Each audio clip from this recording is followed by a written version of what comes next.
This is the land of degrees, you know. At least I'm married to Tamilian, so I know how much degrees are valued. Even the politicians coming today, you know, I'm interviewing them later. You see their resume, it feels like they're applying for a CEO's job. Like the engineers and MBA, and like, but you, from formal education is not there. Clearly, you've done a lot of things in life. You are now a startup investor, you've invested in companies, you run businesses, you do so much. I'm asking you this because not for you, but for the many people in India who do not get those degrees, but they still want to do well in life. What do you have to say to that, and how have you kind of reached this level where you could almost talk about AI and film industry, everything? Well, did I wish I studied better when I was younger? Yes, for sure. But on the hindsight, the way I developed business or what I do right now is because my thoughts are not structured or tamed to anything. There's a certain fearlessness when you don't have too much information. So if you see my early part of my career, there'll be a lot more that I've done than what I do now, because the energy is very different. You get to learn things while you burn.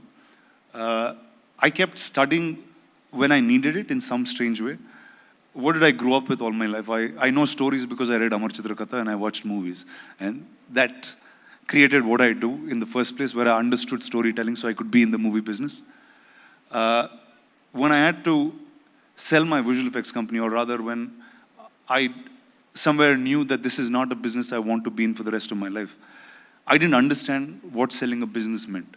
So I went to 3 weeks to IIM in Ahmedabad, studied about mergers and acquisitions, came back and sold the company. Wow. So I think it's important to learn, but unless you understand the application of learning, I just feel like it's redundant.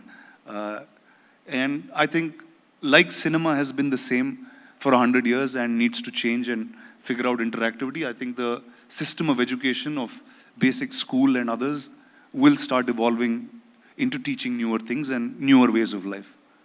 Yeah, that is something. I've spent a lot of time. Not bad for a dropout, isn't it? No, and has your college called you back for a talk or something? Like the college that asked you to drop out? No, my college never called me because I was there for so little time. They don't even know. They don't even think Did he come here? I'm in it. But no, I went back to school.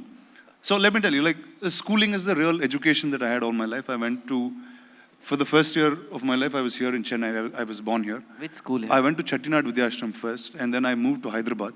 I went to Hyderabad Public School. It was interesting when I was a kid because I went to two like palace-looking schools. They were like just phenomenal, both the campuses. And Hyderabad, I got to live for a much longer period. So I spoke Tamil more than I spoke Telugu in my early years. And Hyderabad, most of them spoke Hindi. So it's not Hindi that you speak, it's Hindi that's Hyderabadi, that's Dakkani, it's very different. Now though I didn't perform well in school, what the environment of that school taught me is everything that I know.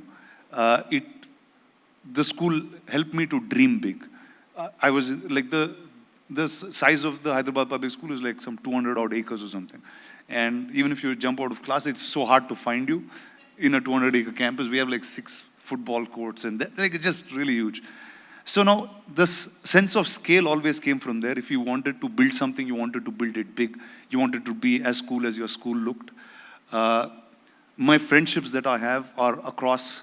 We never had the sense of language, caste, color. We were all in Hyderabad. It was like a mixed pot of people at that point. And I think that's really the sense of what India is. So I think school had taught me a lot, even though I didn't study in it. So I think it's important to go to school, experience a life, experience friendship, and I think that's schooling to me. Do you think we'd be better off without social media influence, or was the world a better place before it all happened, before the boom happened? So I don't have social media on my phone, it's on my laptop, and my life is awesome. So I just urge everyone to follow that, because whenever you want to see stuff, you can see it on big screen and others, and just live your life. It doesn't matter what everyone else is doing.